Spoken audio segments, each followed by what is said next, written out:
celebrating Hispanic Heritage Month. Just about 30 minutes outside of Austin, you'll find the first Latina-owned distillery in Texas. Island Getaway Rum was founded in 2016 in Dripping Springs. This morning, we're getting a live look at the process of rum making and how this Texas-based distillery has goals of expansion. KVUE's Dominic Newland, live from Dripping Springs with the latest.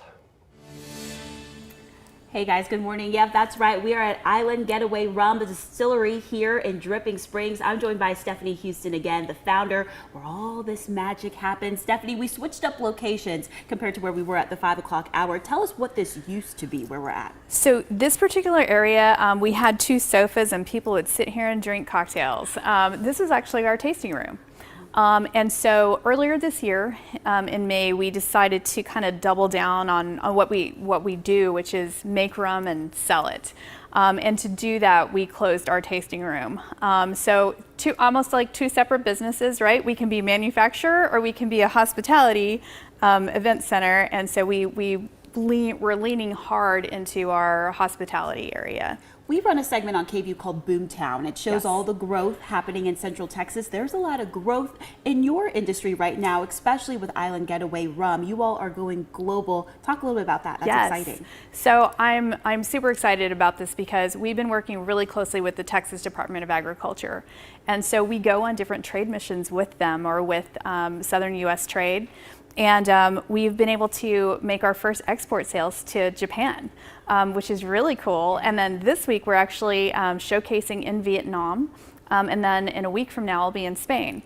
And so the Department of Ag has really taken it under their wing to help us promote the rums and also other Texas spirits and wines as well. Yeah, we're talking all about this rum. I want to show you, we have our friend James here to show us a little bit about this product with these kind of filling tanks here and how that process works with some of the bottles.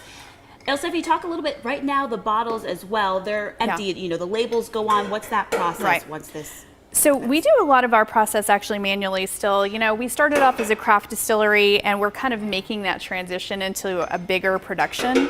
And so we have a 6-bottle gravity filler.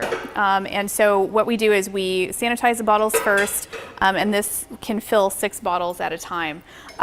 It seems like crazy, but once the guys kind of really get going, like they can do a ton of bottles in a day. Once we're done here, we will take it to get capped, and then also we'll actually apply the label to it. Oh, wow. Yeah, so cool. We got rum here. This is orange rum too. You guys probably haven't seen that either. That's a really cool feature as well. But I'm going to toss it back to you guys. We'll check in with you coming up at 6. We'll have more about Stephanie and all of the magic that goes down here. All right, thanks so much. How exciting. What starts in Dripping Springs ends up in Japan or Vietnam. I mean, wow. What a story there. I want to go support her like this weekend. I'm ready for some rum. It's funny you say support her. You mean drink. Responsibly. Responsibly. Not me like looking at that thinking it looks delicious at like 5 a.m. See, all I think of is Pirates of the Caribbean whenever I'm like, why is the rum always gone? Why is the rum? Because Hannah visited. I know, right? I'm just kidding.